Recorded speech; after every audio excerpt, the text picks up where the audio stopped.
안녕하세요. 2024학년도 3월 학력평가 화학 원해설을 맡은 최진아입니다.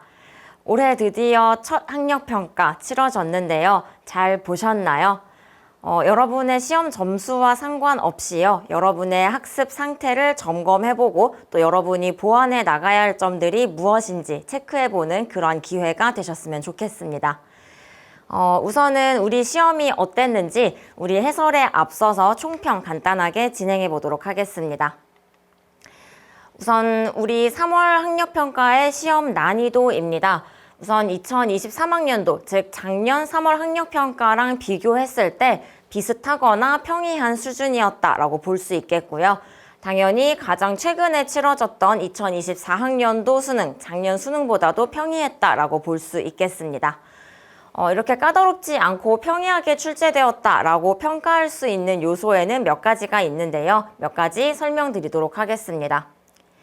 우선은 우리 가장 고난도 문항이 출제되는 마지막 페이지, 4페이지 있죠. 4페이지에 17번부터 20번까지의 난이도가 중정도로 설정이 되었기 때문입니다. 우리가 최고난도라고 부를 수 있는 문항들이 출제되지 않았기 때문에 아마 4페이지도 어느 정도 수월하게 풀어낼 수 있었을 거라고 생각을 하고요. 그리고 4페이지의 오답률이 굉장히 높은 이유 또는 정답률이 굉장히 낮은 이유는 3페이지까지 시간이 너무 많이 할애되어서 그러다 보니까 4페이지까지 가지 못하는 경우가 굉장히 많았을 텐데요. 이번 시험 같은 경우에는 새로운 유형의 문항의 개수도 굉장히 적었고요. 그다음에 시간 싸움 문항 역시 많지 않았습니다. 그래서 아마 여러분이 시험을 치르면서 느꼈겠지만 크게 막히는 문제들은 없었을 거라고 생각을 해요. 그래서 4페이지까지 어느 정도 막힘 없이 수월하게 풀어냈을 거라고 생각을 합니다. 만약에 새로운 유형의 문항이 많이 등장을 했다면 아무래도 자료를 여러분이 스스로 해석을 해내야 되고 그리고 여러분이 공부하면서 쌓아놓았던 여러분이 알고 있는 자료로 변환을 해내야 되기 때문에 아무래도 생소한 유형이 나왔다라고 하면은 시간을 조금 더 소요가 되었을 것 같고요. 그 다음에 시간 싸움 문항의 개수가 적어진 것도 평이하게 평가할 수 있는 요소 중에 하나라고 말씀을 드렸는데요. 우리 작년 수능 같은 경우에는 어떻게 분석을 해드렸었냐면 고난도 문항의 비중은 줄은 반면에 이런 시간 싸움 문항의 비중이 늘었기 때문에 여러분은 시간을 단축하는 연습을, 그런 훈련을 하셔야 되겠다라는 말씀을 드렸었습니다. 그런데 이번 학력평가에서는요, 그러한 시간 싸움 문항이 많이 출제가 되지 않았습니다. 예를 들면 시간 싸움 문항이라고 한다면 여러분도 아마 아실 거예요. 오비탈과 양자수 단원, 그리고 전자배치의 여러 가지 숫자들 있죠. 그 다음에 주기적 성질. 이러한 파트에서 시간 싸움 문항들이 항상 출제가 되어 왔습니다. 여러 가지 조합들이 존재하는데 이 문제에서 묻는, 이 문제에 정확하게 들어맞는 그러한 조합을 여러분이 빠르게 매칭을 시켜야 하는 그러한 문항들이 작년 수능에서 많이 출제가 되었었고요. 그 다음에 동위원소 같은 경우에는 최근 출제 경향이 요 화학식량과 몰파트와 연계되어서 뭐 중성자의 개수, 1g에 들어있는 양성자의 개수 이런 것들로 비교를 해내는 계산이 어느 정도는 필요한 그러한 시간 싸움 문항이 출제가 되어 왔고 농도 역시도 늘 우리가 농도 단원을 풀 때 말씀을 드리죠. 마치 국어의 비문학 지문을 풀듯이 그리고 영어의 독해 지문을 풀듯이 핵심어, 주제어를 찾는 연습을 해야 된다라는 그러한 말씀을 드렸었는데요. 그러한 독해력이 필요한 그러한 농도 문제가 이번 학력평가에서는 출제되지 않았기 때문에 시간 싸움 문항의 개수가 줄었다라고 평가를 할 수 있겠습니다. 그래도 다시 점검할 문항들은 있겠죠. 여러분이 정말 좋은 성적을 받아서 모든 문항을 맞췄다라고 할지라도 다시 점검할 문항 그리고 다시 점검해 볼 요소는 충분히 있습니다. 몇 가지 문항을 살펴볼 것인데요. 우선 8번 문항은 동위원소 문제였습니다. 방금 설명드렸던 화학식량과 몰파트와 연계되었던 그러한 문항은 아니었지만 자료 해석 능력이 필요한 그러한 문항이었습니다. 신유형이라고 보기에는 여러분에게 익숙한 자료거든요. 그런데 여러분에게 익숙한 자료가 맞는지 여러분 스스로 인지하는 데 조금 시간이 걸렸을 수 있습니다. 이따가 8번 해설할 때 다시 한번 설명을 드리도록 하겠고요. 다음에 15번은 금속의 산화환원 반응입니다. 우리 산화환원 단원에서는 크게 두 문제가 출제가 되고 있죠. 하나는 산화수 문제, 그 다음에 두 번째는 금속과 금속 양이온의 반응 문제입니다. 그래서 15번은 그 금속과 금속 양이온의 반응 문제인데요. 그 반응 문제에서는 항상 문제풀이 핵심 키가 있었어요. 여러분이 개념학습하면서 분명히 이 키를 잘 잡아놨을 거라고 생각을 합니다. 그래서 이 키 다시 한번 점검을 해볼 만한 요소이고요. 그다음에 여기 분홍색으로 표시해 놓은 내문항 같은 경우에는 4페이지에 있는 문항입니다. 막 엄청 고난도로 출제가 된 것은 아니지만 다시 한번 점검해 볼 문항들이겠지요. 우선 17번에서는 물의 자동 이온화와 pH, pH와 pOH를 여러분 자유자재로 계산을 해낼 수 있어야 하는 문항인데요. 늘 이러한 계산 문제가 나오면 선생님이 강조하는 바가 하나 있죠. 바로 숲을 보자입니다. 어떤 문제를 풀 때 너무 계산에 치중해서 막 나무를 보듯이 집중해서 푸는 것보다는 이 문제에서 내가 어떠한 공통점을 찾을 수 있고 무엇과 무엇을 곱하면 조금 계산을 편리하게 할 수 있겠구나, 그러한 숲을 보는 기분으로 문제를 해석해 주시면 좋을 것 같습니다. 그 다음에 pH 계산을 할 때 상대값이라는 것에 주의를 해야 하는 문항이 또 출제가 됐는데요. 아마 여러분은 수험생이니까 기출문제를 풀면서 이 상대값을 주의하는 훈련을 했을 것이기 때문에 1이라는 숫자를 보고 pOH와 pH의 비율이 1이라는 숫자를 보고 중성이다라는 실수를 하지는 않았을 거라고 믿습니다. 그 다음에 18번 문항은 화학식량과 몰 파트였습니다. 가와 나 그림을 비교하는 데 있어서 역시 숲을 보자라고 하는 핵심 키워드를 잡아보았는데요. 가와 나를 비교해 보았을 때 어떠한 차이점과 어떠한 공통점이 있는지를 보시면 계산을 조금 더 용이하게 할 수 있는 그러한 문제였습니다. 그 다음에 화학식량과 몰 파트에서 개념학습할 때 여러 번 강조했던 부분들이 있습니다. 자주 나오는 표현들, 빈출 표현들 같은 경우에는 여러분 스스로 여러분의 손으로 충분히 유도를 해서 선 이해하신 다음에는 공식화를 해두세요 라고 했던 부분이죠. 그 기본 개념들 다시 한번 짚어보도록 하겠습니다. 그리고 19번, 20번 문항은 이제 단골 주제인 중화반응의 양적 관계, 화학반응식과 양적 관계 이렇게 두 문제가 출제가 되었는데요. 앞서 작년에 출제되었던 문항들에 비해서는 굉장히 평이하게 출제가 되었습니다.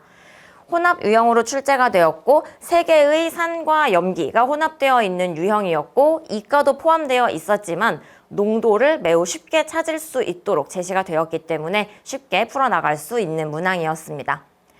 마지막 문항 역시 혼합 유형이었는데요. 우리 양적 관계 문항에서 혼합 유형이 나오면 제일 먼저 찾아야 하는 것은 바로 한계 반응물이었죠. 한계 반응물이 생성물의 양을 결정하기 때문이었습니다. 그래서 한계 반응물을 항상 논리적으로 찾는 연습을 해주셔야 되겠고요. 그 다음에 늘 강조하는 밀도 개념이 또 등장을 했습니다. 밀도가 어떤 문제에서는 분자량으로 해석을 하기도 하고 또 어떤 문제에서는 질량 보존 법칙과 연계되기도 하죠. 그래서 항상 개념을 탄탄하게 해두셔야겠습니다.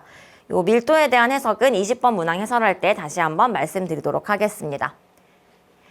그러면 이제 단원별 출제 문항, 어떤 문항들이 출제되었는지 한번 보도록 할 것인데요. 매번 해설을 할 때마다 이렇게 문항을 실어 놓지만 항상 균형 있게 출제가 됩니다. 그래서 대단원에서 출제되는 문항의 개수를 보면은 균형이 있게 출제가 되는데 각각의 주제가 무엇인지를 주요 주제를 밑에 한번 써보았습니다. 여기에 노란색과 그 다음에 여기 보라색으로 표시를 해놓은 것은 방금 다시 점검해 볼 문항으로 되어 있는 것들을 표시를 해놓은 것이고요.